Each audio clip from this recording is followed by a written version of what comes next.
fire up the seltzer machine again. That was a mess because like we had a really great brand. It was called Revibe, and we'd gone through a lot of branding exercises. This is what like taught us about packaging and 12 packs and how we could utilize that. And the whole team really piled in, did a ton of work, and we had a warehouse full of it that we produced in Westchester. We didn't know that you had to pasteurize it, so the cans were exploding because there's still a little bit of sugar left. So the cans were exploding in the warehouse. It was like $80,000 worth of seltzer exploded in the warehouse.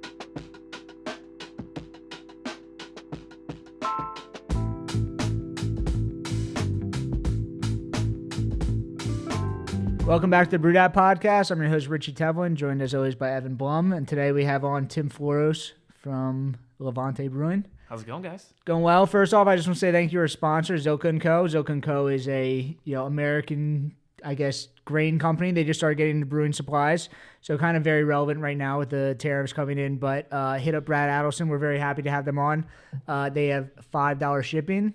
Just getting into it. I know that they've been supplying like oats and wheats and stuff. We're getting into brewing supplies, so we're very happy to have them on. So hit the link in the bio, and we can follow Brad Adelson there, and then he'll get you guys all connected. But again, thank you for coming on, LeVante. Thanks for having me, guys. I was gonna say $5 shipping. $5 shipping, yeah, it's kind of crazy. Exactly. Crazy. Between the tariffs and the $5 shipping now, it's like I think that they're about to take off. Like, wow. Yeah, I used to work with Brad at Victory. He's super smart, amazing brewer, and then he went down and ran the University of Delaware Brewing School. Oh, sweet. And then now he's working. He's like he got aboard Zilka and is now like Zilka's getting into it like kind of with him. He's like the brewing expert that's like bringing them along. Oh, I got to check them out. This is news to me, and the $5 shipping is just like that's the lead magnet. Yeah. And anything you need, it's like Brad is an actual brewer. Like he knows what you're doing. So like if whatever you need brewing supplies wise, he can connect you guys. So they're not messing around. They're not messing around. They're going for it. Yeah, they know what they're doing. All right. Yeah, great sponsor to have. Zilkin, I got to check them out. Zilka. Being a brewer, I'm looking to save money. Yeah. Yeah, exactly. Exactly. So Tim, from LeVante. You are one of the large, I guess, local players in the game. We've been trying to have you on, but we're excited to kind of hear your story. I guess, how old is LeVante? 10 years? Yeah, 10 years this year. Cool. Wow. Yeah, very next exciting. Month, May 3rd is our 10th anniversary party we're having. Awesome. That's awesome. So I've been looking into kind of your background. I've been listening to some podcasts that you went on. Uh-oh. So we're about to get into that right now. Okay. Yeah. I'm ready. But can we, I guess with everyone, we start from the beginning, but like you kind of got in, you were not from a brewing background. You went to Villanova, you got a business degree, and then you kind of researched. He's pretty good at that. And then you were kind of, I guess, even before you left college, you wanted to get into brewing? Yeah, I have a history with alcohol. I don't know if it runs. I think it runs in the family. But ever since I was in high school, really, I was like really passionate about figuring out the science behind alcohol. Yeah. My dad, he's a physician, and one day I tricked him and I said I had a school project and I needed to build a small still. So he showed me how to build a still, and ferment and distill alcohol. Wow. And I was like, all right, I can't drink this and I can't start my own booze business now. But that kind of like fermented over time. And when I was in college, I studied abroad, went to Italy, and I had only known shitty beer from like, and I was drinking it probably since I was 13, right? Yeah. Natty Lights of the world and the Natty Ice, and I won't name any more names. But when I went to Italy, I think I just like caught the bug for artisanal craft, whether it was food, whether it was wine, olive oil, and I got to learn a lot about. I met with some chefs and did some if you want to call it classical culinary training. Yeah. Went and toured some wineries and got like the behind the scenes winery tours, and then I even went to like an olive oil pressing facility like way out in the country in the Marche region. And I was like, and a pasta making plant too, like all handmade pasta. So it was like, I think I had a kind of similar story. Like I was not into beer before I wanted to get into beer. I just liked the idea of this like artisanal craftsman, like small business. Yeah, I like being connected and like being part of culture. Like I jumped right into it before I even really understood it. Very similar. I mean, so you know how it is. Like it's you you kind of know what you like before you even know, and what you wouldn't do before you even really know. I came back from Italy. I was going to Villanova at the time, and I just joined the entrepreneurship program there. Nice. This is the first year they were doing that. So a small group of people. You wrote a business plan, and they taught you how to pitch investors. We actually pitched our business plan to the CEO of LinkedIn. Wow. No way. And that's sick. We won. Our business plan won. He took us out to dinner in the city. What was the business plan? So it actually wasn't beer related at all. It was called yourcollegepad.com. So it was a website. There was no there was very little on-site housing for students back then. So we created this website, kind of like rent.com for students, where all the townships around the university, the housing had to be like approved housing for students. So we hooked students up with approved housing, and we monetized it on the landlord side. So we had the landlords pay to get their listings on the site. Was it real? It was real. We launched it. Oh, wow. Cool. It didn't last very long, being a college project. Yeah. But it lasted a couple months. We got to see it operate. We got the dinner with the LinkedIn CEO, and I think everyone from there, you start to get into your scene. That was junior year. You get into your senior year, and everyone's like, "I'm not interested." They're checked out. Yeah, they're drinking. They're applying for jobs. Yeah. It was so. From there, I think so. Amanda and I, my wife, and our director of marketing, we were actually dating at the time. We went down for Halloween at Fells Point in Baltimore, and I went to this. I went to a couple craft beer bars, but there's this one. I think it was it Casey's Alley down there? Or Casey's Craft House. Yeah. It was crazy. I'm drinking all these craft beers, and I didn't even know it. I didn't even know what they were at the time, but I'm like, oh, it's pretty good. And after we left the bar scene, probably like 2 a.m. at this point, we stopped by this little bottle shop, and this guy popped out of nowhere when I'm looking at beer, and he hands me a 6-pack of Dogfish Head 60-minute bottles, and he's like, buy these, you won't regret it. So I bought them. I cracked the top when we got back to our friend's house, and I just sniffed the bottle, and I blacked out from there on. I got obsessed with craft beer. I read every book that I could. Being in business and wanting to start another business, I was like, craft beer and business, it makes sense. And I know there's a lot of history between then and now, but as they say, the rest is history. I was like, I've got to start a brewery. This was 2008, 2009, and then fast forward through the whole business planning process and working at the same time. And just living life, we ended up starting the business in 2015, so 10 years ago, and I've been running it and going. And how that initial business start, like how did you actually kick that off? Was it just a tap room? Did you have like actual brewing, like you were brewing your own beer? Like what was the initial kind of like step into brewing? So it started off like really, I guess a lot of brewers' experience is the same now, where like it started off where it was home brewing. Yeah. But I knew that I wanted to start a brewery right away. So I was reading everything. I was trying to be really scientific and professional about everything. So couple first batches in my college dorm. I wouldn't have drank them, but we did. We were like, yeah, it's good. I don't want another one though. I'm cool. Hand me a natty. But I think that it started off with home brewing. It just got bigger and bigger, and I just kind of sunk more money into my brewing equipment. Yeah. And then the beers just started getting better and better, and thankfully people kept drinking them. But actually starting LeVante, like, what did you guys step into like a 10-barrel system, or like when you actually like initially kicked off? Yeah. We had a 1-barrel system. Oh, really? 1 barrel? Yeah, we drove out to where did we drive out to? Kansas City, and there was a guy. No way. There was a guy. His wife was making him get rid of his brewing system in the basement. So I guess they were having a baby, and she was like, "Get the shit out of my house." So we loaded up. Me and my brother-in-law we had started the brewery at that time together, and we loaded it up on a trailer and drove like through the night home, and just couldn't wait to get it set up. So we found a little spot in Westchester, where we are now. Actually, we had room to expand, and we could rent more space. And we started on that 1 barrel. And just a little tap room and just brewing there? At the time, it wasn't even legal to have a tap room on a brewer's license. So we actually started brewing beer in like, I think it was like January or February. And when we opened in 2015, it was the summer of 2015.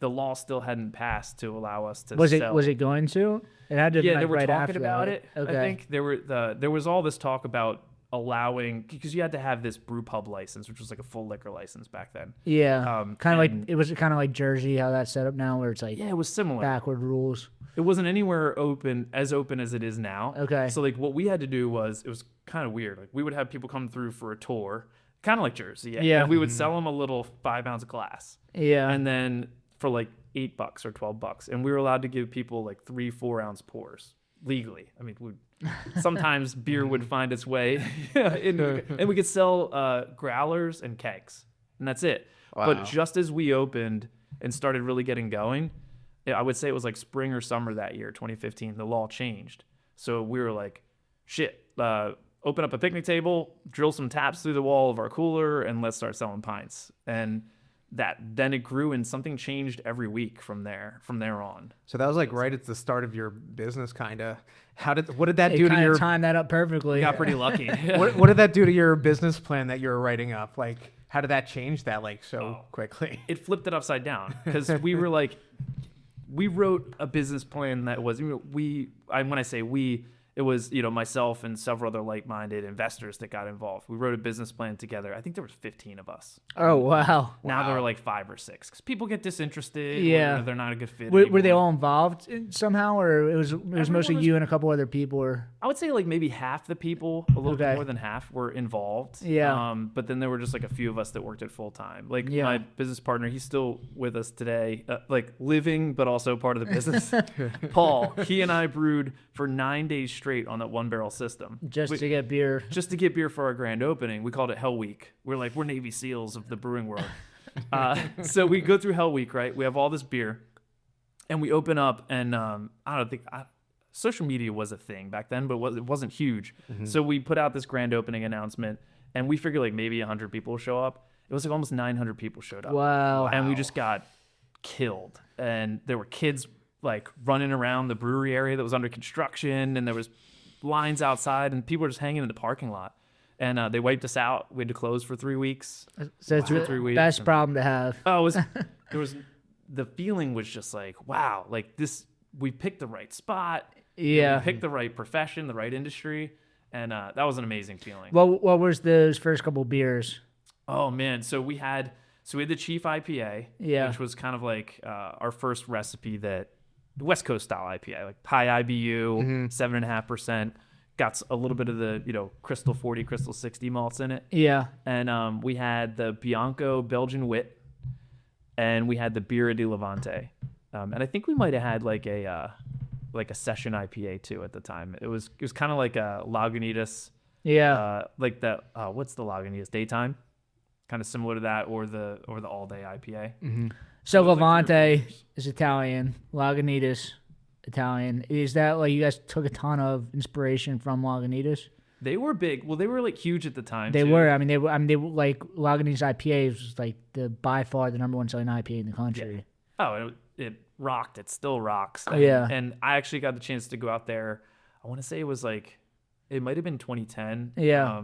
I went out to the brewery and got to experience the whole. How was that? I mean, that was back in when it was still crazy. They got raided by. It was after cops. the weed raid, I think. Okay. I think so. I don't think I knew that story. There was the cops raided them because there's like so much weed there, but everyone had so much weed they couldn't figure out who was selling and who was buying, so they just didn't press charges on anyone. It's like how the story goes, but it sounds about right. No, it was great. It was so laid back, and it was before we opened the brewery. Several years before we opened the brewery, so we took a lot of inspiration from the outdoor seating, and they had the sunshades, and they look like wind sails, and really cool gift shop, live music, and people were drinking beer, eating food, smoking weed, and it was just such a cool laid back experience. And that Northern California vibe, that when we were writing the business plan, we really wanted to bring that, kind of tie that in with the Italian culture and craftsmanship, and bring it to the East Coast. Because it didn't really exist out here yet. Definitely. I mean, you guys were way before kind of what Philadelphia craft beer scene is now. Yeah, and that's when it was really, we didn't know it, but that's when it was really just about to explode. I mean, it was... Yeah, you're in an interesting time, because a lot of the big players, I guess Yards and Sly Fox Victory, they've been around for a handful of years, but then not many other people. You're smaller than them, but you're also half as old as them. Yeah. Yeah, But it's a weird thing. We should have grown faster. Okay. No, but it's like you. What am I trying to say? It's like you guys are one of the much larger like players, and it's like you guys are kind of like, I don't know. I think people kind of like. I forget how big you guys are, but It's a weird spot actually, like because.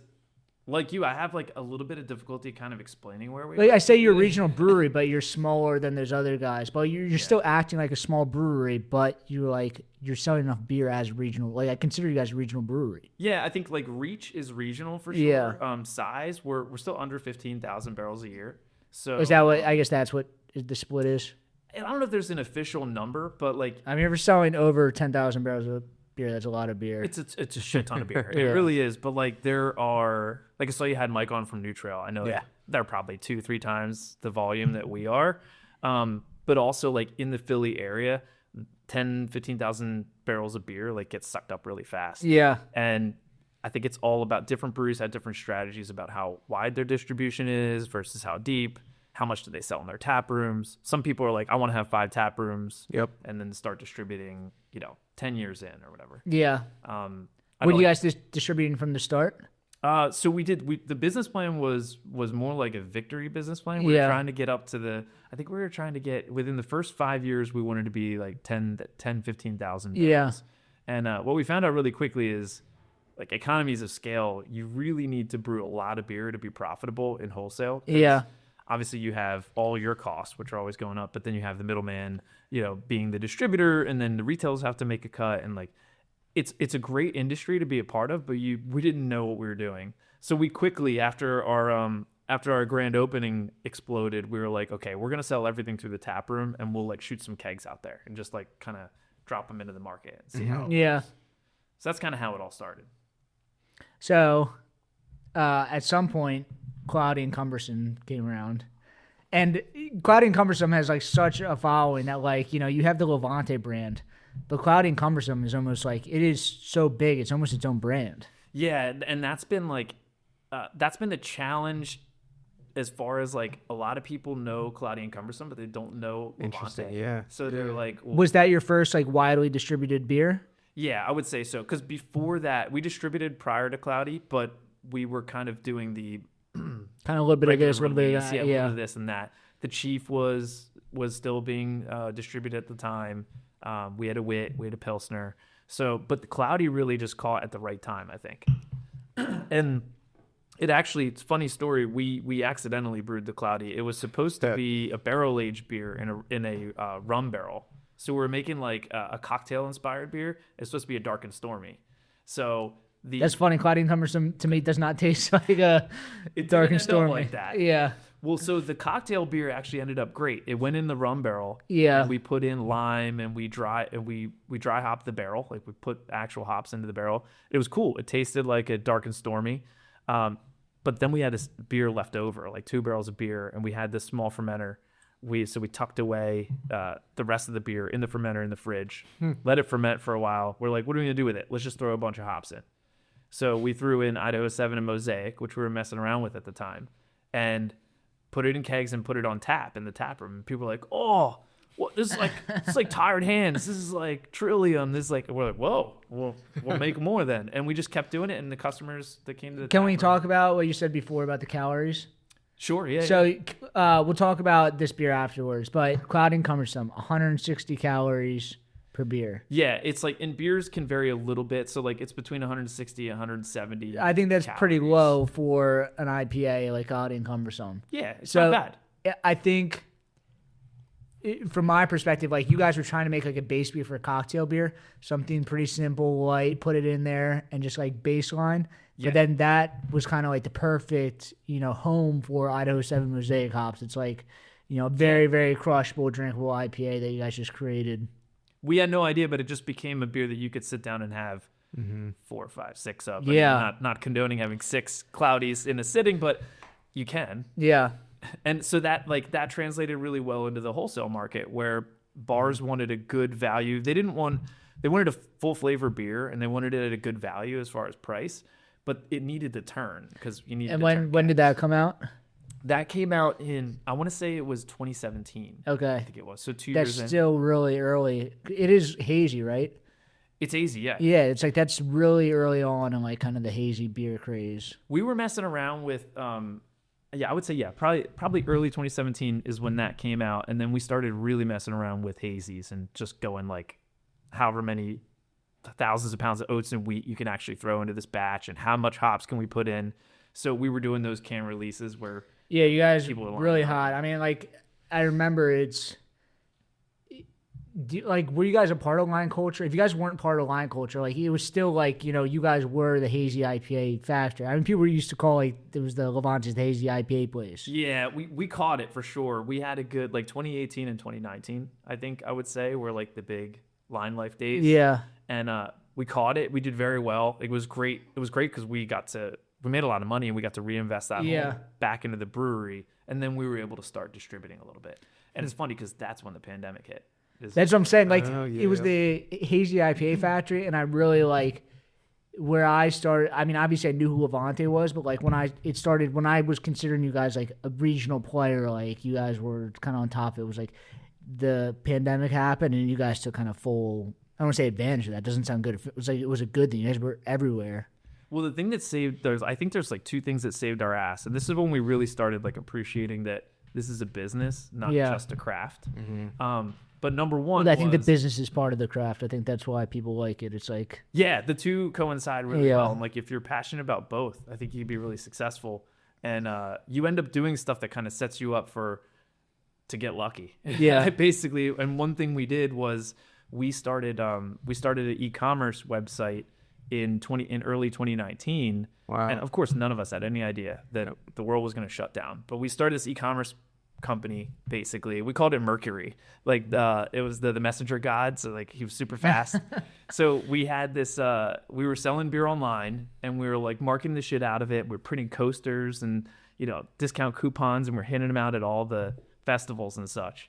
And we were kind of bummed because it didn't explode and become the next Amazon.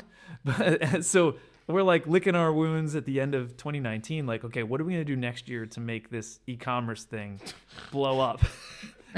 I swear I didn't start the pandemic, but we had just opened a new retail location, and for 1 month, and then St. Patty's Day hit, and we were like, holy crap, everything's shutting down. But we had already had this e-commerce platform built. Yeah, it was totally ready to go, and all we had to do was just switch it on, and it was crazy. I mean, we were selling so much beer. It was unbelievable. Were you also shipping? Like how are you getting all the beer to everybody in that time? Yeah, so at first it started out with a courier service. So it was kind of weird. Like you couldn't track your package very well, and stuff took like 3 to 5 days. But right around early 2020 is when FedEx and UPS, they started shipping beer. Prior to that, believe it or not, they didn't ship beer and liquor, only wine. So they had like a game plan for it. They just didn't get into it. So when in early 2020, they flipped the switch and were like, we're going to ship beer now. We were like, we're signing up with UPS. And we only shipped to Pennsylvania residents at the time. So everyone was super supportive, from Philadelphia to Pittsburgh to State College. People were ordering like crazy and supporting us local businesses. And we were just packing and shipping. It was great. And there was that to-go business, that line life, but it was just cars lining up. Yeah. Half a mile to get the beer because the liquor stores were closed. So it was wild. 2020 was just, in fact, a lot of businesses I know, and I feel terrible, they really suffered during the pandemic, where like we suffered from stress, like, and having to shift our business model. Yeah. But it was after 2020 that breweries, I think, really started to suffer, because like that's when people's buying habits, their consumption habits, they all started to change. Like, what the hell's going on? Why aren't you people drinking anymore? So that was big, and like that's really why we've been students of business ever since then, because that and the decision to go wholesale, because we were really selling out of our retail locations. You guys were self-distributing? Yeah, we were self-distributing, but very little, and we were working with a couple small distributors. We weren't like contracted or anything. Yeah, and then we got into like let's get our big boy shoes on and go out and sell some beer for real, and let's distribute, and that changed the game and made it just in PA to start. Just in PA. We started in 2019. We started in Delaware. Okay. Delaware and Maryland, and we do a little bit in New Jersey. So now we're like southeastern PA, South Jersey, and Delaware or DC area. Nice. But northern Delaware is really, really picking up a lot. We're getting a lot of support. Northern Delaware? That's cool. Yeah. The northern Delaware market really bleeds into like, Chester, southern Chester County. It's like basically the same. I feel like it's the same thing. It's the same exact thing. Yeah, we should just blend northern Delaware and like blend northern Delaware and Chester County. Yeah. And become one big, Yeah. Their own state. Yeah, a second Delaware. Depending on which side you're on, whether you live in Delaware or whether you live in Pennsylvania, they probably want us to be Delaware. We probably want them to be Pennsylvania. I don't take sides as long as people are drinking. This episode of the Brewdat podcast is brought to you by Zilka & Co., your trusted regional brewing supply partner. Family owned for over 100 years of business, Zilka delivers world-class products at competitive prices with flat $5 delivery fee. No pallet or liftgate charges, thanks to their own fleet of regularly maintained trucks. With locations in Allentown and Hunker and a technical brewer on staff, they provide the expertise and service your brewery deserves. Reach out to Brad Adelson in the show notes and let him know Brewdat sent you. Yeah, but I guess Cloudy and Cumbersome has really been like kind of like your flagship. But like in that, like I guess that was like right around when you guys started to do distribution. Yeah, Probably. that was. And you guys are signed to Penn, part of the family. We're with Penn. But I see the shout out Danny. Yeah, Danny. But you guys truck the Penn distribution truck. Have you seen it? Yeah, I see it Oh, all it's over the beautiful, place. isn't it? Yeah. Oh man, It's funny. It's like the Oscar Minor Wienermobile. It's like, when you see it, you notice it. Whenever I see the LeVante, like Cloudy and Cumbersome will go by, I'm like, I saw it just the other day. I was sitting in an intersection. I think it was like Paoli. Yeah. area. I was sitting in an intersection and I was thinking about like, I haven't seen the truck in a while, and it just drives right by, and I was like, yes. And then I saw it. Like if you're looking for a red truck. Yeah. You're looking to buy a red truck, and now you just see a red truck everywhere. Yeah. It was like that. The next week, I saw it like 10 times. it's following you. It never gets old though, and like similar to we've been working with the Phillies for a few years now. Yeah. And Cloudy and Cumbersome's in the ballpark. And It is when you sell in the ballpark, 16-ounce cans. 16 ounce, yeah, 16 Is ounce it in cans. draft also? We have a couple locations that do draft. I think it's like 2 or 3 locations, but they rotate. Like last year, they had Tickle Parts and something else, like another. Yeah, just talking to Andrew on Saturday, and he said that he went to the Phillies game last week, and it was just like there was like 20 places or something. It was like all over the place that he was saying that like. We're trying to get it in like more and more locations. Like, Yeah. The better you do, the more. Oh, put you okay. Into more locations. So yeah, he was down there catching a game and just checking to see like how much is selling where, what's more popular. But like what used to be the Diamond Club, which is the ranking club now, that team there just really likes Cloudy and hand sells it. They're doing great. That's it's really so cool to cool. see. The ballpark itself is like a bunch of little businesses. It's cool. Like when you get more into like the distribution game, you think like distribution is like, all right, this is like very corporate, but exactly what you're saying, where it's like there's the business and the artisanal side of it. It's just like everything is a game. Like when you go into beer distributors or beer stores, like where's your beer located and what aisles, like where you walk in. And then he was even talking about like in the ballpark itself, like where's the beer in the fridge behind it? Because when you walk up and you're like already drunk and like you've been sitting there, like you just stare at the fridge and you're like, I want that. Like where is it? What rung of the fridge is it on behind the counter? 100%. And you don't I don't know how they make these decisions. So we ask. So like they're putting in all these new, I don't know if we're supposed to be talking about it, but they're putting in all these like self-serve areas now. Yeah. That are kind of like, I don't know, grab and go, if you will. Mm-hmm. Have you seen them at the ballpark yet? For alcohol? Yeah, they have. I haven't so, seen them at the Phillies, but I've seen them How at do they do that other with stadiums. like scanning? You have to check out. So like you walk in, it's almost like let's say half this room there was like fridges on this side and there's like snacks in the middle. You can grab your beers, grab your snack, you go check out real quick. Got it. And instead of waiting in line and someone helps you, someone helps you. So they can get people through faster. Yeah, that makes more sense. So I saw one of these last year and I was like, well, Cloudy was way at the bottom, and then they ran out and it wasn't there. So what we're asking ourselves this year is like, okay, how do we figure out how Cloudy can be right here in the middle and be stocked all the time and make sure we have a really good relationship with all the people that all of the concessions folks that actually are in charge of this, stocking the fridges and making sure it's there and visible. and just get in that planogram in that fridge. Because like you said, if they can't see you, like, yeah, we were there, but we ran out, and it's so busy they can't stock another couple cases. Yeah, because you just think, I'm in the stadium, like, it'll sell. But, like, you know, like what you're saying, every single place is its own little bottle shop. Yeah. And competition really gets you thinking like that. Like, last year, 2 years ago to last year, we lost a lot of case sales in the park. And I don't, like, sure, there's new entrants coming in, and there's people leaving all the time as far as, like, sponsors. But I don't think it's all competition necessarily. I think a little bit of it is, like, what relationship we have with the teams that are displaying this stuff. Yeah. Mm-hmm. Because we could just as easily get at the spot that, again, not to name brands, but any other big name brand could get. Some of them have sponsorships that are like crazy dollars. That you can't. They get their own fridge. Yeah. But if we're in there with everyone else, why can't we be the third rung up instead of the bottom? Yeah, and just like there's micro adjustments that just like make a huge difference. Yeah. In fact, we used to have a beer called Micro Movements, and it was about that. When we brewed, we made like little mini changes every time. And in our tap room, like at first it was just a picnic table, and then it would be, you know, a small bar. Yeah. And then we added bathrooms instead of the porta potty outside. So like these little changes that make a big difference. That's so cool in anything really. Yeah. How was getting like the beer into the stadium the first time? Like how electric was that? Oh man, and it was so awesome, and it never gets old. In fact, our head brewer at the time, Greg Harris.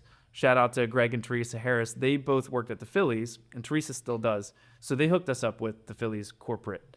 And they just so happened to love our beers. So we had them out to the beer garden, met, talked about how we could form a partnership. Yeah. And they were just kind of kicking off this whole, like, we're going to bring in a bunch of craft brewers. Instead of having like 3 big sponsors, we're going to have 1 or 2.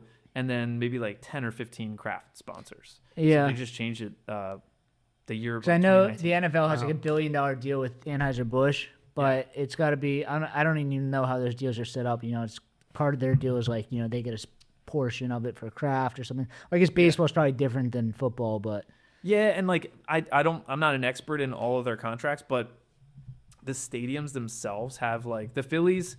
Like there's the MLB, right? Like they have these partnerships. Yeah. And the Phillies themselves have the partnerships. They have like their own. Yeah. So I think they have wiggle room to make their own deals as well. Yeah. And I think that's where they changed how they were going to do things.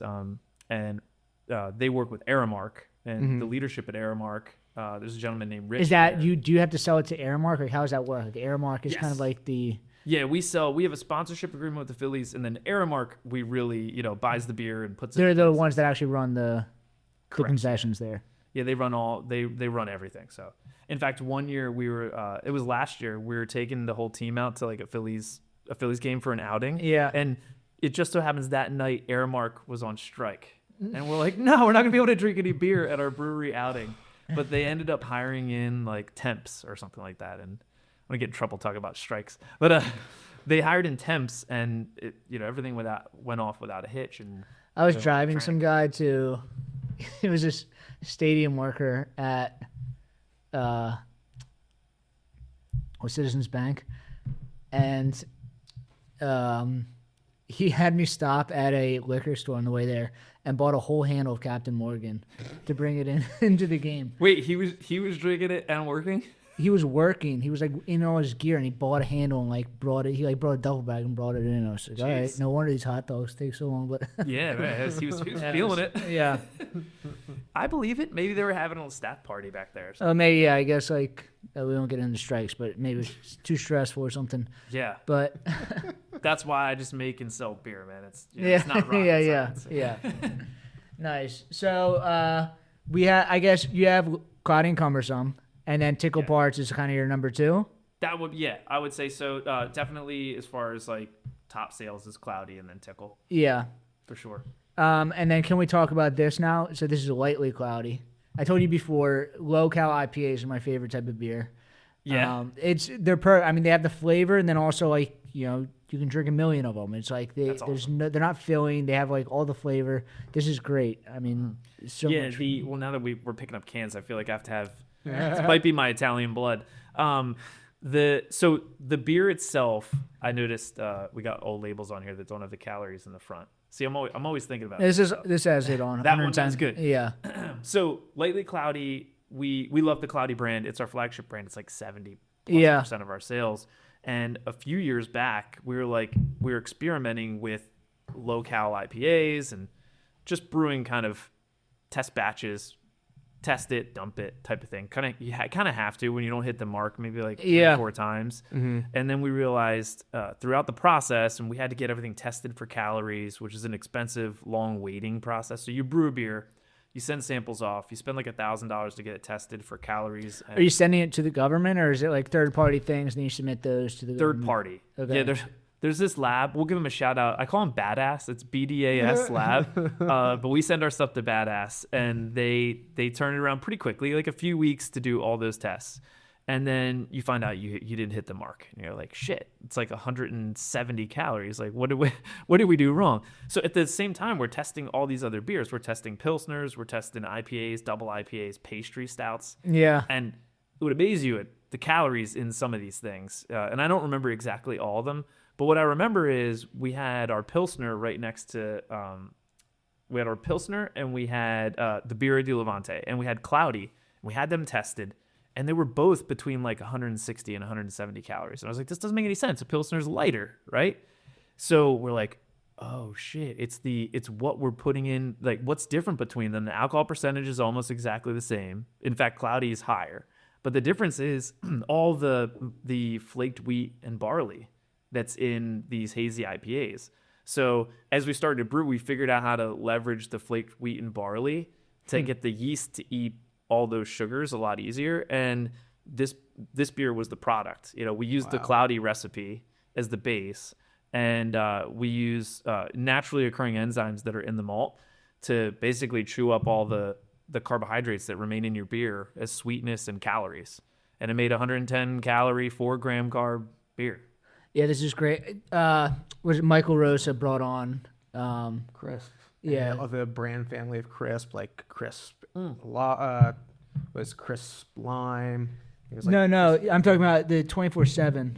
Oh, yeah. So the 24/7 that he had, it's like they're not calling it a low-cal IPA, but it's just like a session hazy IPA. Mm-hmm. Yeah. And like a lot of people try to do these low-cal IPAs or like low-cal hoppy beers or lower ABV, and they shy away from the bitterness. Like this is a full-flavored beer. Glad you like it, man. Yeah, I really do. How do you feel about the grapefruit in it? I told you this before. Like grapefruit is the perfect flavor for this because grapefruit has, I don't want to call it astringent bitterness, but like that's what I like about the low-cal IPAs. Like it's not too bitter, but it does have some bite to it. So it's like a light beer with a bite, and it has like the sourness with the bite with like low-cal is like they're perfect. You're making me thirsty. Yeah, this was actually. Well, they do make you thirsty. It's like almost like this like the flavor makes you want to drink more. It does, and like we've had these around for a couple years. Like so, this is not new technology for us, but we haven't really done a ton with it, which I think. Can you pass me the other one? I'm really. I'm kicking myself for not, pushing us to invest more in it. But this year, dry January hit, and we were like, wow, why were we not ready in dry January with this Lightly Cloudy? Because, people give up on their diets like halfway through. And, the whole no alcohol thing. But instead of just diving right back in, what if we had a product for someone who could kind of like feel a little bit better about easing back into the drinking season? And this whole past weekend, because we just brewed a new batch of Lightly and we split it. Some of it is grapefruit and some of it is regular Cloudy flavor, whatever that is. And I've been drinking them all weekend long, and I don't feel guilty about it at all. And I drank them all week too last week. So you just don't feel the guilt of, a big beer. No, like I don't even want to talk about it, but like there's more people like getting into like sober lifestyles now, which I'm not a fan of. But I think part of that. Let's get into it. Get like you like I said before, you guys are like the hazy IPA guys, and I think like America just got hazy, like everybody was making these super high, super big body hazy IPAs. So I think some of it is like, well, I can't drink beer anymore, like no more alcohol. I'm like, it's because you got fat. Yeah, it's like the drinkable stuff, like stuff that's more sessionable now. I think is just, is a way to kind of ease drinkers back into like flavorful beer that's like drinkable. I totally agree, and like as brewers, we're kind of, I don't want to say we're not ahead of the curve, but we're definitely with it. Definitely, you guys. I mean, you said so the hazy IPAs before. These are, I feel like, coming back. You guys are kind of like right at everything. Well, you said something before about like we're getting lucky about like you guys started the brewery at the right time. You guys were doing the shipping stuff. It's not about luck. I think you guys are just like thinking forward. And you still got to work your ass off and like apply yourself. Exactly, but I think that like it's not about like getting lucky or like kind of being. You guys are just always thinking about like kind of what's the next step. What's the next step? It's all those shower sessions, those shower beer sessions where you're like drinking a beer and you're like, damn it, all right, what's the next beer we should launch? And we've been like the beer, Evan, that you just poured is it's a fantastic beer. The Northern Attitude, which I've been a Noah Khan fan for a while, but like he started blowing up and we're like, let's do a beer that like is a tribute beer, if you will. There's Noah Khan. I'm sorry. He's an artist, like a modern folk artist, I would call it. But great music, fantastic guy. I think he brewed a Northern Attitude with Two Roads too, but I think we were first. So sorry, Noah. If he listens to this, we did not steal. It's just a tribute beer to you, man. So we wanted to brew. I had a beer that a friend of mine who owns Bistro in Phoenixville, Zach, he gave me a beer from Schilling, and it was it's how that inspiration's formed. It was their Northern German Pilsner. I brought it home, and I'm like, how much better can this be than any other Pilsner? Yeah. I crack it. I was like, oh, damn, they could make they're a great lager brewery. So our idea was like, okay, how do we step up? How do we elevate our lager game? Do it with a different style we haven't done before.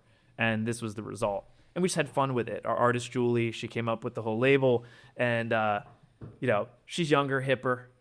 She knows more about folk music and style than I do. So it was just a fun project. But we brewed it now 2 years running because the beer's great, following's great. It sells out and people ask for it again. That's really what we're trying to do. Like I know you guys, you've had a lot of other brewers on before, and they're like, we're just trying to make what the customers want. Trying to get that feedback as quickly as we can. But when you're distributing, it's difficult. Like it's like whisper down the lane. What's that? It's like whisper down the lane when you do wholesale. Yeah. Well, like lately, Cloudy's a weird spot because we're not a distillery. We don't have RTDs, and we've done the seltzer thing. We were talking about that before we got on the air here. We peaked and miserably failed in the seltzer game. Well, I feel like seltzers are kind of just like in general, like peaked and to me, seltzers, they're an RTD is a premium a better version of a seltzer, and I think RTDs teas have a lot of legs. I think beer's a lot of legs, but that middle ground, the seltzers, I don't think it'll ever go away. I think that there's always going to be some portion of it there, but it's like it is not. If you're going to drink a seltzer, you're probably just going to drink RTD. I think the carbonation's a big part of it too. It's like people are going away. If you're shying away from everything, then just shy away from the carbonation also. But I think Well, like beer, have you ever? I know I'm switching topics like a million miles a minute, but like, have you guys ever seen on social media the proper way to pour beer so all the carbonation doesn't get stuck in your gut? Yeah. I like religiously pour the shit out of my beer now. And I'm really? like, I don't want all that carbonation. The John Taffer video. Yeah, it was the John Taffer, Love the that bar guy. rescue guy, right? Love him. Who was do you know this is I was listening to this podcast the other day. I don't even know if this is kind of a reach. Who had the Anheuser-Busch account in Philly before Penn? Starts with the M. Metz? Oh, Gretz. Was it Gretz? Was it Gretz? Or no. Muller, maybe? No, I forget what it is. But whoever that family was, they... I was listening to something that he was saying. Like, he was talking about... It was like 2 or 3 years ago, but he was talking about, like, the seltzers... about how they were like taking away, but he was like talking like seltzer was a type of beer, and the state considers seltzer made by breweries like it's a fermented malt beverage. It's a malt beverage. So like if you think about like super macro, like a seltzer is almost like a beer. It's just like the lightest form of a beer. 100%, yeah, and that's why like I think there's a different science behind making them, and unfortunately we spent like 2 years trying to figure it out and failed on the quality front. But it's a different science, but it's the same thing. You're fermenting sugarcane instead of malt, malt barley and wheat and such. So there's different water profile. There's different, it's a lot more like the first stages of making rum than it is beer, but, or champagne almost. It's actually mostly like making champagne because it's a high ABV sugary champagne, and then you have to like do it just right, water profile, yeast profile, and then you have to like dose it with the right amount of nutrient at the right times, and then you get this clean. It's amazing. You go from like really shitty champagne-y tasting seltzer at the beginning of your projects, and you move forward, and now you have this like neutral, almost like sweet kind of fruity beverage. Yeah. And you're like, wow, it's 11%. I just have to get great water to water it down with, and carbonate it, and then add flavor, and you're done. Yeah. That's the process. That's all she wrote. Yeah. Hundreds of thousands of dollars later. Yeah. Lots of experimentation.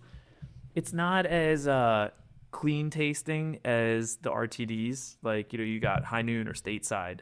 It's just vodka, water, and flavoring. And there's you don't get any cleaner than that, I don't think. So that's hard. And then they're low calorie naturally, whereas the seltzers are naturally. But now you know how to make it. I think, like you said before about like the distro beers, just like, well, you guys didn't even know how to do it, and then and then it turns out you need to know how to do it, and you guys already knew how to do it.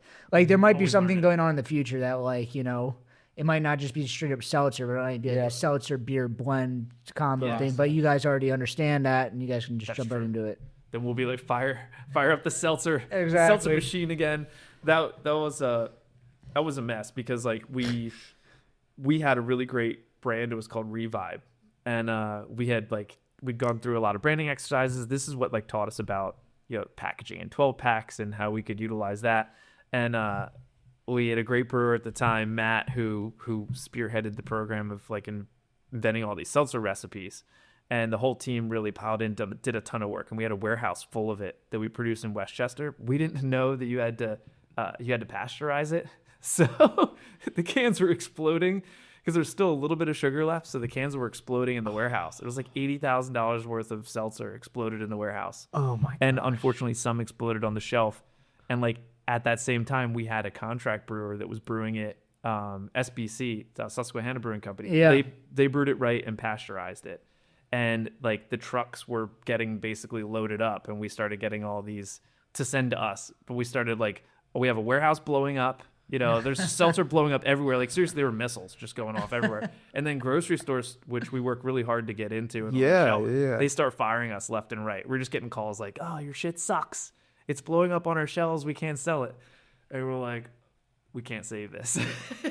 So I feel like the brand has gone through some shit before. Tumultuous. Where make some bad decisions, or just you don't know anything else. You don't know, and just like we said, get lucky sometimes where you're prepared, you're ready to go. You could also work really hard and have a warehouse full of stuff right before seltzer season, the summer seltzer season hits, and it blows up. Yeah. So it's a little bit of a mixed bag. Yeah, definitely. Everything's a learning process, I guess. For sure, 100%.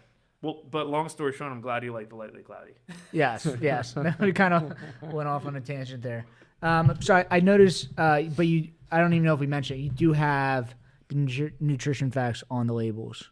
We do. We felt that's important. Because for me anyhow, I don't drink a ton of beer during the week. I know that sounds bad, a brewer admitting that, but I just I'm super healthy during the week. I'm a busy business person, have 3 kids. And I'm always going, trying to stay hydrated, working out. And I know we were talking about before, I do martial arts as well. So I'm into the sporting world, but I still like beer. So I've been experimenting whenever we brew Lightly Cloudy. I'm okay, how much of this can I drink? It still work out, still feel good, still feel on point, but it's a few a night.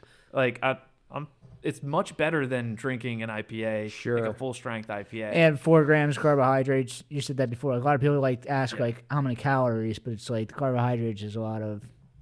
That's what gets me, man. And it's a good step. I mean, you want you described almost how people describe the reason they drink Athletic or beers like that, just for that for the taste. They still want to drink and they want to feel that, but they also either don't want like the full like actual. Oh, this is beer barely part of it. more calories than Athletic. So Well, yeah, that's That's what I'm saying. It's like the same. It's almost in the same lane with still being alcoholic. still has booze. yeah, that's what I'm saying. Yes, Yeah. I agree with that. I'm pro this. Yes, this is Well, I much for appreciate yours. It's a weird spot because and I don't mean this I don't mean this to be mean to other breweries, but I've not had a good low-cal IPA. I just haven't had one, and it's maybe because I bought it old on the shelf or whatever. But we tried a lot of these things in the whole process, and there just wasn't one that even nearly stacked up to its regular. I think people just aren't making like exactly what we said with Mike before. Victory made the easy ringer, and I love that beer. I don't even know if they make it anymore. That was good, But yes, I agree with you. People just aren't making them, and like all these beers taste very similar, and Yeah. it's like they're great. It's I think that you guys are on to something with this because I think 24/7 is about to pop also. And I'm hearing I haven't rumblings had like that yet. That you said that was neutral. it's You might have good. some in the fridge still, actually. Yeah. I feel like every time we launch like a 12-pack of something, they launch it like a month before. Well, you guys Mike's are on both point. you guys are both forward thinking, and it's we talked with him about like zigging when other people are zagging, and it's just like there's a lot of people that are trying to stay small right now. It's just like, well, wholesale doesn't make sense, but like now everyone is just trying to like just stay as small as possible, open up a tap room, and just like take the 3 blocks around them and just sell them. But everyone's kind of doing. They're trying to do that to be different, but everyone is now doing that, and it's There's a lot of opportunity in that, I feel like, because there's people who are pulling in their horns, and it's kind of like the stock market, right? Like if like everybody's selling, at some point in time, like it's gonna hit a bottom and you want to buy. yeah. So, but as a brewer, as a business owner, it's tough to be like, okay, I'm gonna expand what everyone else is pulling in their horns. But if you have the resources and you have the expertise and stuff, you should totally do it. How do you feel like you're seeing this? Do you think that there's less competition because there's less small people trying to get in, or do you think that it's getting more difficult because the beer market is shrinking slightly and kind of prices getting more involved? Do you think it's like easier or harder to wholesale now? I think there's more competition no matter what, because like if it isn't in beer, It's in FMBs, RTDs, all these other things. Yeah, whatever. It's Ryan Reynolds gin or like, who knows, right?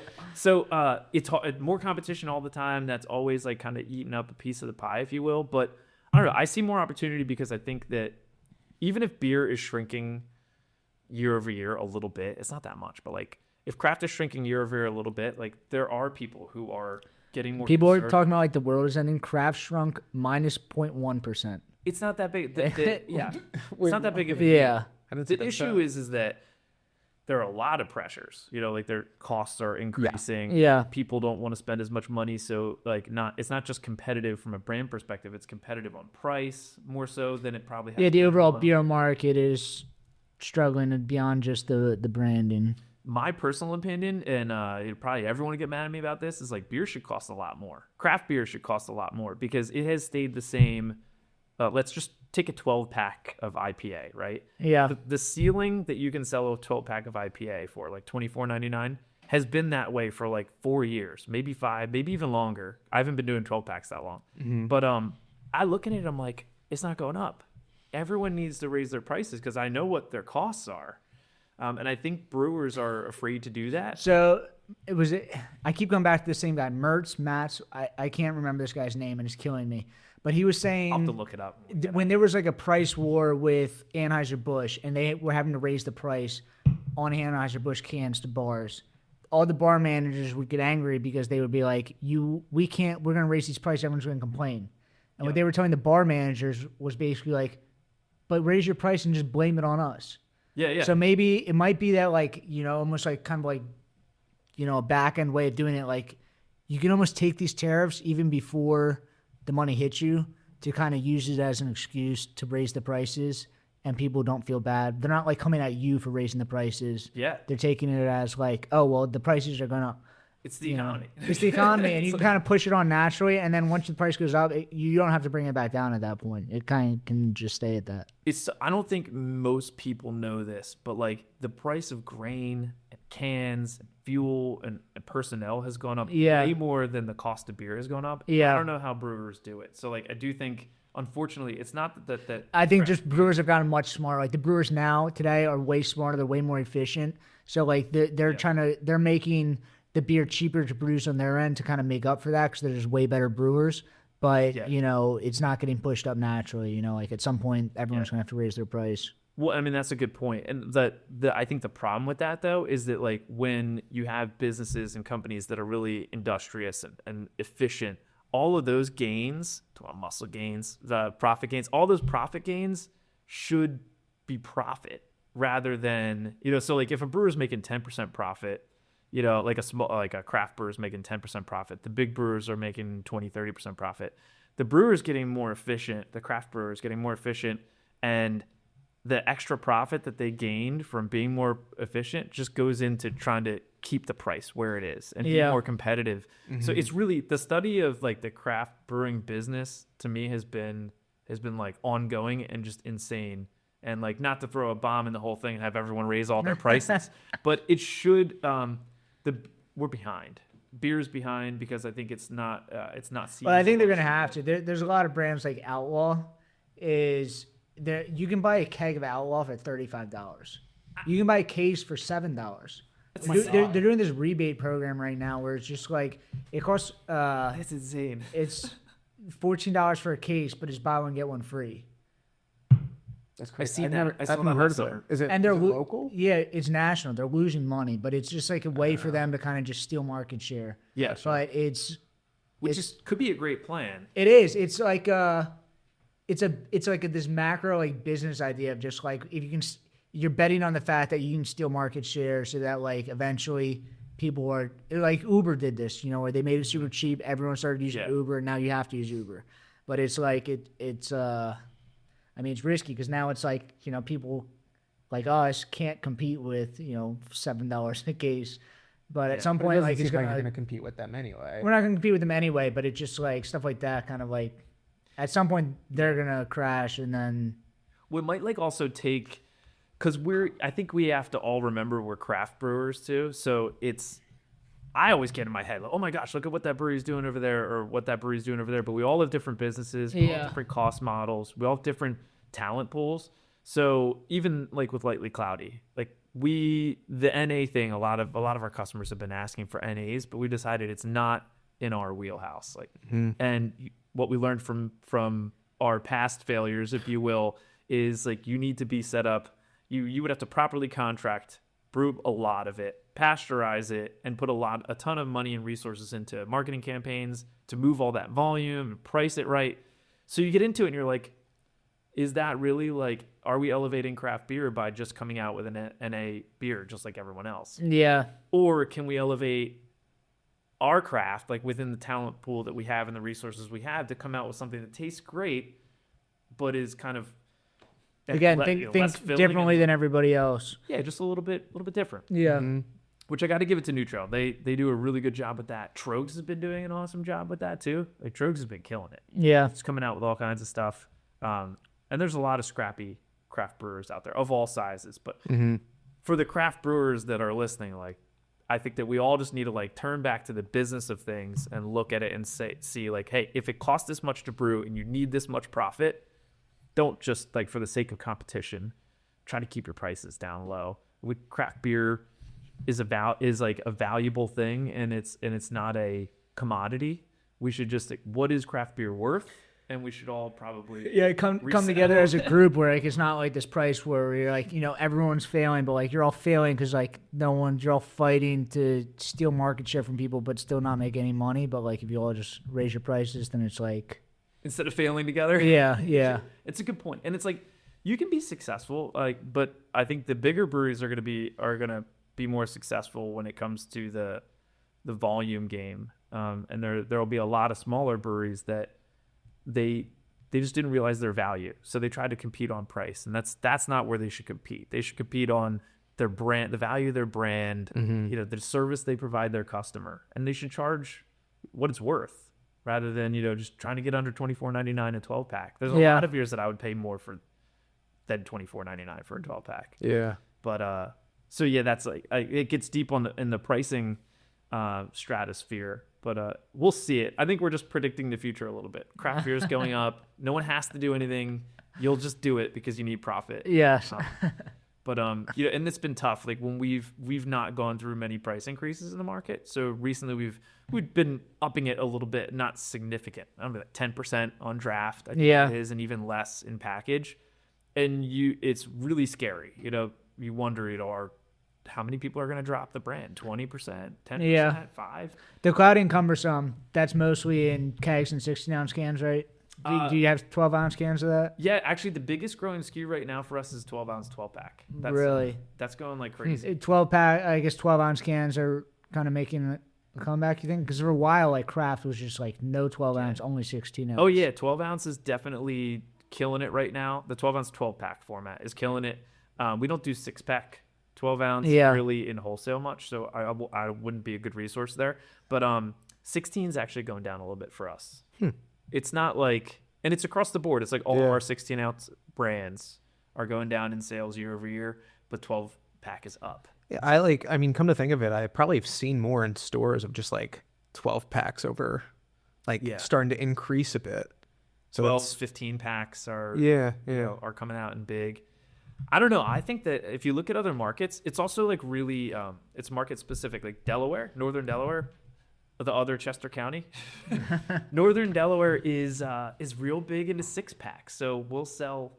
I won't name any names because I don't know. Why is it? Are there alcohol laws there where you can only like buy a 6-pack from like a pizza shop or something? Like no, not that I know of. It's pretty open. But like liquor stores will break down our 12-packs and put them in their own 6-pack holders, like the pack. Really? And sell them right next to our 12-pack. So I've been in stores and I see like Cloudy 6-pack 12-ounce and Cloudy 12-pack 12-ounce. That's interesting. We don't sell 6-packs, so either the distributor's breaking it down or the store, and I know it's not the distributor.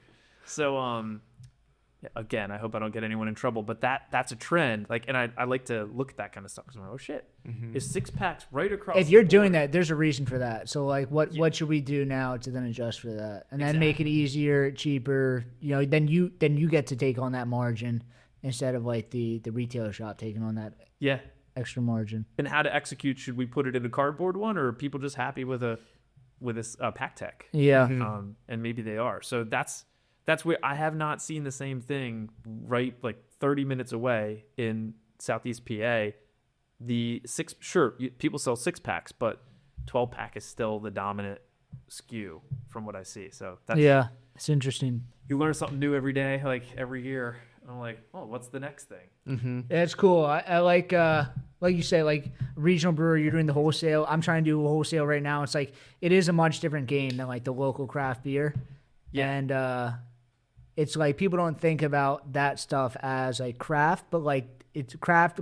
Part of what makes craft special is like the business. It's like these micro little adjustments of like the beer game.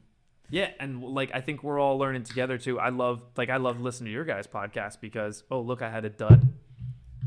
What do you do about these, you guys? I usually just take a key and make a wish, it, right? I don't think we've had one on the podcast. I think you had the shotgun it. Oh shit! You had a key. All right. I'll shoot a key in the top. Anyone got one? I got one right here. All right. So our defect rate is pretty low. I don't experience this often, but every once in a while I gotta just. If you guys ever get one of these, I don't know if the camera can see it. But I saw you try to open it slow. Yeah, I tried to open it slow so I didn't make a noise, right? Ready? Now I'm getting yelled at. Are we okay? Yeah, that would miss. They just brought the paper towels in. I was not supposed to tap on the table and mess the mic up, and then I just jammed a key. Good, everyone's awake now. Anyone want any of this? Try. Well, I have some in here too. I want everybody out there to try it as well afterwards. Sorry, I didn't want to drink everyone's beer. But all this talking makes me thirsty. So yeah, I think we learn a lot about business. I think that's big. Like the craft is huge. That's why we all got involved. But like at least what I found, and even more so recently, is like the more you pay attention to the business, the more you actually fall in love with the craft and how they come together. I mean, like I said before, like the way you went to Italy and you were like, I like the idea of like this craft, and it's just like, that's really what drew me in. It was like reading the books from like Sam Calagione and stuff about how they built the business. It was before I even got into the brewing. I thought it was interesting, the business of beer. Yeah, 100%. And like, oh, Sam's story is so cool. Sam and Mariah and how they did all that. They were like the pioneers. Yeah. And speaking of Delaware, they're in like coastal Delaware. Yeah. Anyone who's like tried to sell beer in coastal Delaware, it's still not like, it's getting much better. Much better. Like, can you imagine 20 years ago? How many bars were there even to sell beer in? So they invented craft beer around here. Yeah. Basically. So it's cool to like look at read those battle stories. And So speaking of that, so I guess you and your wife work together? we do, yes. Yeah. Was she a part of it from the beginning? So she was always a part of it from the beginning, but she one of us had to keep a full-time job. Yeah. So the other could quit. So I worked at the time when we started the brewery. I worked in like consulting. Cool. It was financial and clinical healthcare consulting. Yeah. So mostly like accounting and stuff. And and she was in the fashion world, like working for like Lily Pulitzer. I don't know if I pronounced that right, Nordstrom and such. And she was in the marketing and web marketing. Cool. So she stayed involved from like a branding and marketing standpoint. And actually one of her colleagues came on as our artist Awesome. full time before she even came on. But then, so in 2020, so I guess 5 years in, she came on full time. Also a great year for both of you not to have a job. And it's been great because you would think that we talk about business all the time. We don't. It's like in between kids screaming because we have 3 small kids at home. But so we talk business in between them screaming. We meet once a week, but she leads our marketing and creative team. And then I lead the brewing and business. And That's very cool.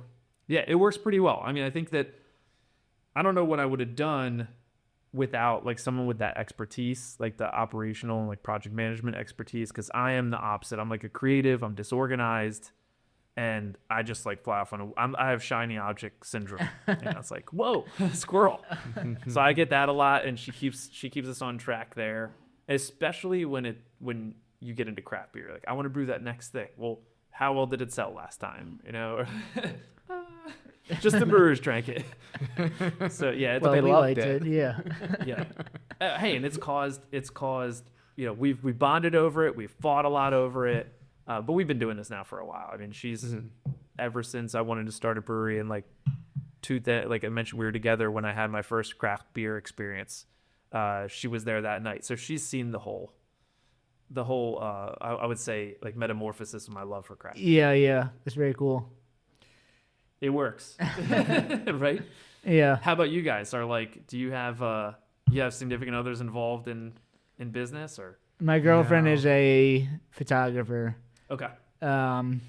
And yeah, if you look at my Instagram, those aren't me taking not me taking the pictures. No, that's not your skill. No, and she's like an amazing designer. Like, she's just like an artist. So it's like a lot of like what I'm trying to do is like very like either super high level, like I'm just thinking about the beer, or like, you know, I think I'm a space cadet. And it's like she kind of like pulls it and was just like, this is really stupid. Like, you need to like, and I doesn't say like that, but like thinks about like an actual brand. Points you in the right direction. Yeah. Yeah. Mm-hmm.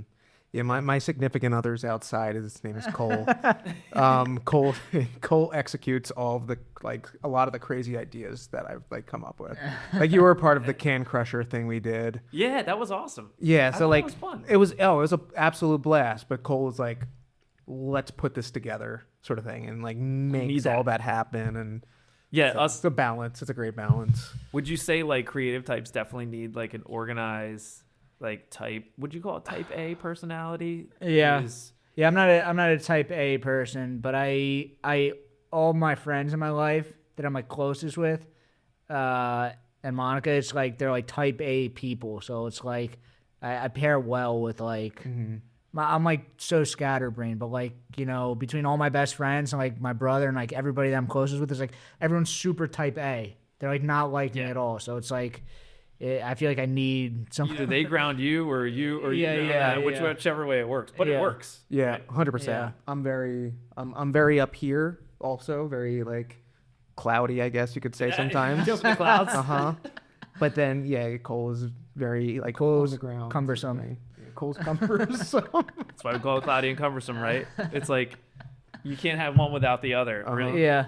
Yeah, but I think that's been the story of business too. It's like you have these personalities that and people come and go, which is a tough part. But you have these personalities that have to round out. I do want to ask you this, like on a personal Yeah. level, like, you know, like I'm going through this now. I'm trying to build this business, trying to get this thing off the ground. It was your idea about like, you know, you were the one that like, I want to start this brewery. But then you brought all these people together. Like, what was it like kind of like building a team of people? Like, was there something that like you kind of latched onto first? Like, I don't understand this. I need help with this. Or you just kind of like brought your idea out there and was just like, does anyone else feel like this is a real thing? Like, how can you kind of be a part of this as well? Well, like you, I mean, the good thing is that like we had craft beer to bond over, but we brought together, and some of this was on purpose and some was by accident. But like when you're starting a brewery and you just need money and effort from people, Yeah. you start to overlook some of the things, and without the experience, you don't really know like how to build a well-rounded team. So you kind of just bring in everyone who like gets along well together for the most part, and you know, has passionate about the beer and the product. Yeah. Also has a skill set they could bring to the table. And I think that we did a really good job of that starting out. But like as the business grew, the stress started to mount, and you know, certain people had to pay attention to their day job and other people had to pay attention to the brewery. And I think that's where like the rubber met the road Yeah. kind of. And then we had to be like, okay, so some people we had to, you know, buy out and, you know, and have the full-time kind of operators take over, just because, you know, there wasn't enough income for full-time salaries and things. Yeah. Like that. So those are the tough conversations. Like me, if you get to know me, I really don't like to have, like, I don't like firing people. Yeah. I don't like telling a business partner that, you know, I like to buy them out and then not be involved anymore. Yeah. But you really do have to set up the business like as best as you can for the business. And now that I know It's his that, own like, person. It's like you have to treat it like it's a, Mm-hmm. you know, it's not just your hobby. It's, you know, you have to keep this thing Yeah. alive. and it may seem selfish, like, oh, you know, you just want to run this thing yourself, but no, really, there has to be a chain of command. There has to be a hierarchy. You have to be able to make decisions. Yeah. Also, you need to be able to delegate really well. You can't do it all yourself. So it's that like dichotomy in business that I learned. It's great to have. You're always going to butt heads and disagree with people, but you want to make sure everyone's aligned. And the people in business, people throw that term around a lot. Yeah. Like aligned on everything you can. Like if it's partnership, you got to be aligned on like what everyone's bringing to the table as far as skill set and effort. Yeah. And then aligned on the compensation, because the first thing that in any business, especially that college business that I started, yourcollegepad.com, everyone was like, well, what piece is mine? And I'm like, we didn't even start yet. You get like, what do you want? 20% of nothing? Yeah. So everyone, you had that conversation in the beginning of like every business, and you're like, well, if we can't come together on like what everyone's going to bring to the table and commit money, time and effort and sacrifice, and can't put it on paper, then, you know, we shouldn't all be working together. Yeah. And then you learn along the way, stuff happens. Like we had a head brewer who was fantastic, and he had a family tragedy. Not tragedy, but he had a family issue where he had to be home with his kids. And Yeah. he couldn't be a full-time brewer anymore, and it was like all of a sudden. So those types of things you have to overcome, replace key people that you thought you'd never have to replace, Yeah. and say goodbye to people you don't really want to, but they're not good for the team. Yeah. So that's been the toughest part for me. Hopefully that answered your question. But it's like, man, you got to really, like, if you're like, oh, I don't want to have that conversation with this person, like, oh, you're not pulling your weight, or, you know, there's a toxic person. That's Yeah, going I up. think sometimes I'm just too hesitant to like kind of step into stuff because I'm like thinking too much about what if it doesn't work out instead of just like kind of stepping into it. Yeah. And like I'm kind of right there, like things are about to happen, but it's like for me I always like crawl for a long time before I start walking, and like you Yeah. know, for me I just kind of need to step into it. You start to speed that stuff up, though. Like, Things are happening much more quickly. Like everything's becoming more exponential, but. it's like magic, right? It's like you start to realize. Yeah, but like you, it's like I started this off like just by myself. So like then bringing other people on, it's just like at what point do I start to like delegate that and like kind of break that off into other things? Because the business is not me. The business is its own thing, and as much as I'm running it, you know, like I need to do what's best for the business, not just it's not me. Like, you know? the one big thing that like if I wish I would have done earlier on, instead of, you know, we all talk about the business plan and having a plan, and we conflate that with strategy, and it's not the same thing. And I've only learned this over like the past 2 years.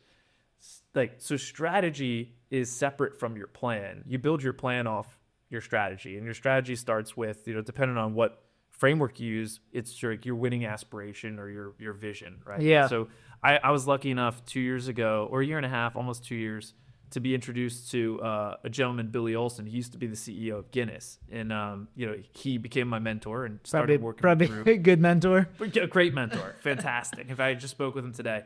But he started looking at he first time I met with him, we went out to lunch, and the running joke is I forgot my wallet. I was like, it's not because I'm poor, Billy, even though I am. Just because you're really rich. You're rich. No, okay. So we went out to lunch, and I had this long list of shit on a piece of paper that I needed to focus on, and he was like, tip. He didn't even know me. He was like, no. He just circled something on the paper and then just gave it back to me, and it was distribution. He's like, your distribution is fucked up. He's like, fix it. That's the one thing you need to focus on. And I was like, wow.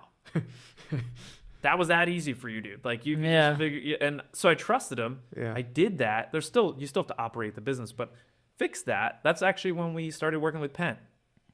And it was huge. It was huge for our business. It was I think that thing getting get you wrapped up and stuff, and just kind of figure out what the actual issue is, and then go for it. It was like working with the wrong partners is going to kill your business. So fix that first. Get the right partner. And that's when Penn was willing to work together. So we're like, oh shit, okay, now we got a great partner. What's the next thing we focus on?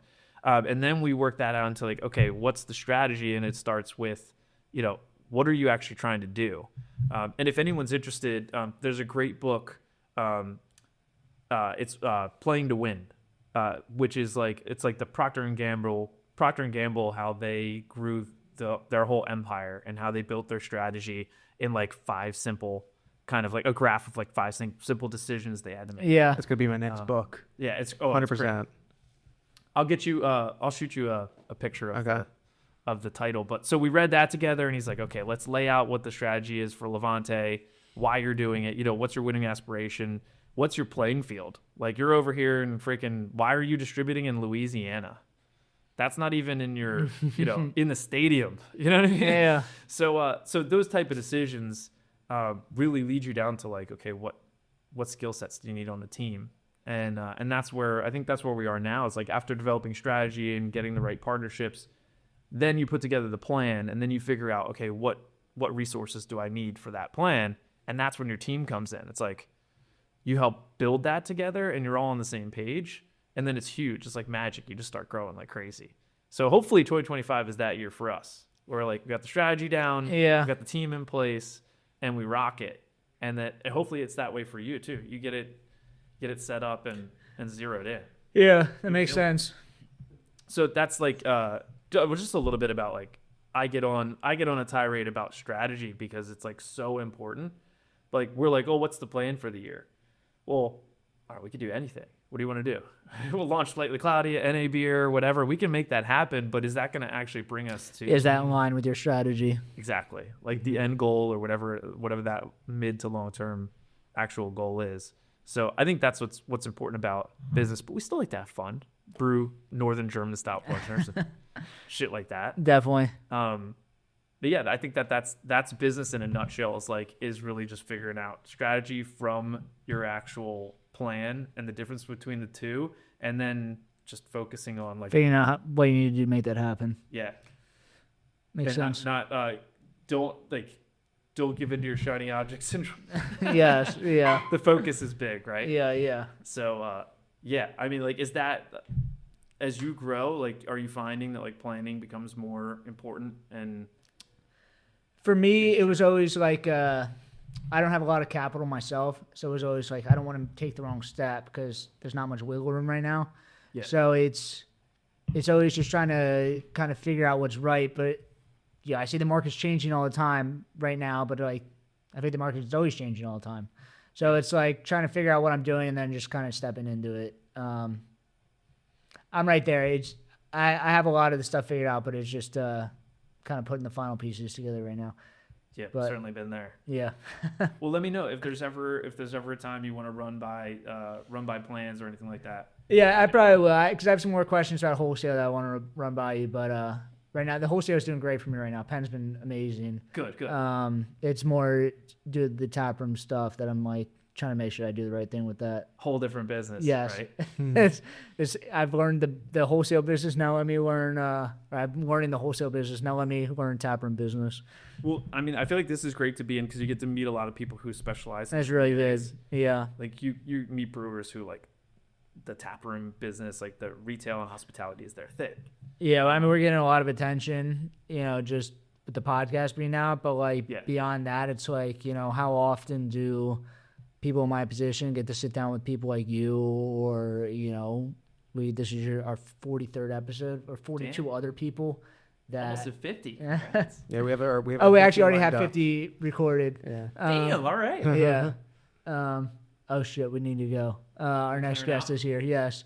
Well, thanks for having me. But no, thank you for coming on here. This is a great conversation. I've always looked up to LeVante. I think you guys are like a great brand. It's a great, kind of measuring stick as far as like, how a brewery should be growing and, succeeding. So I'm honored coming on here. Well, appreciate it. You guys are killing it and doing a great job. I can't wait to come back for heck yeah, just before maybe the 100th episode. Yes. Or something like that, right? We'll run it back. Well, congrats on the success, guys. Thanks Cool. for having me. Thank you. Thanks and where for can we find LeVante? At LeVante on Instagram? Yeah, we're at LeVante Brewing on Instagram. LeVanteBrewing.com is our website for a tap room, beer garden, and e-commerce if you want to ship direct. Most of our specialty beers are online, but you can also find them through distribution, through Penn and other fine distributors. Find us in grocery stores, hopefully even more coming up. And so we're out there. So take look out for anywhere you see that light blue Cloudy label. Our beer should be close. You guys are everywhere. And then you can find us at Brewette or at the Brewette Podcast. We'll see you guys next week. But, Tim, awesome. Cheers, guys. Cheers. Thank you.